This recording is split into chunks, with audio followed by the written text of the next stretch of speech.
আমার প্রিয় ছাত্রছাত্রীরা, আশা করি তোমরা সবাই খুব ভালো আছো, সুস্থ আছো। আজ আমি তোমাদের মৌসুমী সিস্টার সেকেন্ড রিভিশন ক্লাস নিয়ে চলে এসেছি। রিভিশন শুরু করার আগে আমি আবার তোমাদের পরীক্ষার রুটিনটা জানিয়ে দিই। 26 তারিখে আছে বাংলা, 29 তারিখে ইংলিশ, 30 তারিখে অঙ্ক। ওই দিন তোমরা রুটিন অনুযায়ী মান্থলি টেস্টের খাতা, পেন সাথে করে নিয়ে আসবে। সাথে জলের বোতল কিন্তু ভুলবে না। পরীক্ষার সময় 10টার থেকে শুরু হবে, শেষ হবে 11টা 30 মিনিটে। তোমরা অবশ্যই মান্থলি টেস্টের খাতাটা রুটিন অনুযায়ী নিয়ে আসবে। এবার আমি রিভিশন ক্লাস শুরু করি। দেখো, আজকে আমি তোমাদের কতগুলো কোশ্চেন দিয়েছি, যেগুলো তোমরা বাড়িতে লিখবে। এইগুলো আমার সব ক্লাসে করানো হয়ে গেছে, তোমরা অনেকবার করে এগুলো রিভিশন করেওছো। দেখো কি কি কোশ্চেন আছে, দেখে নাও।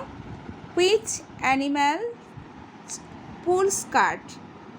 হু pounced on the camel? Which animal is the common food of tigers? What causes the ice to melt? What is a female deer called? What is a male wild pig called? ঠিক আছে, এই কোশ্চেনগুলো সব তোমরা জানো, তোমরা এইগুলো করে ফেলবে। সেকেন্ডটা আছে fill in the blanks with appropriate words from help box. আমি এখানে হেল্প বক্সটা দিইনি, এগুলো তোমাদের সবই করা। পরীক্ষায় এরকম ধরনের আসতে পারে, তখন কিন্তু পাশে হেল্প বক্সটা দেওয়া থাকবে, ঠিক আছে। আচ্ছা, দেখো কি বলছে। দ্য অ্যান্টস ক্যারিড, কী হবে জানো? কর্ন। স্নো ইজ জানো। দ্য গরিলা কেম ফ্রম, কী হবে? লিখে ফেলবে।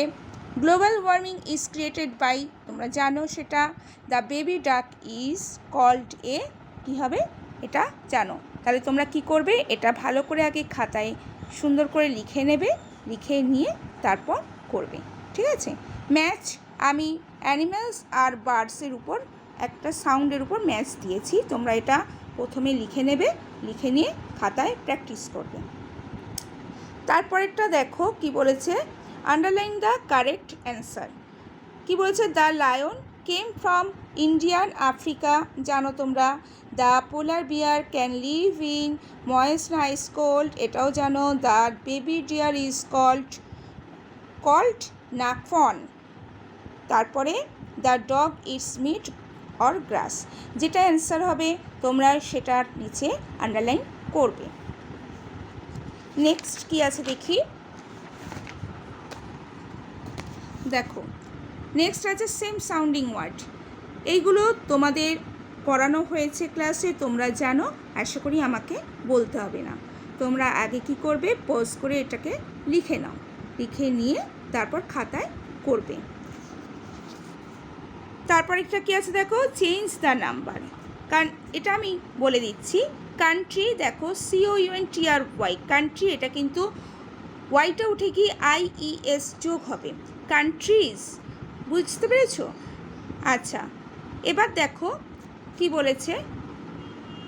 লিভ, পরেরটা কি আছে দেখো, LEAF, লিভ, এটা কি হবে? এফ উঠে গিয়ে কি বলে দিয়েছিলাম?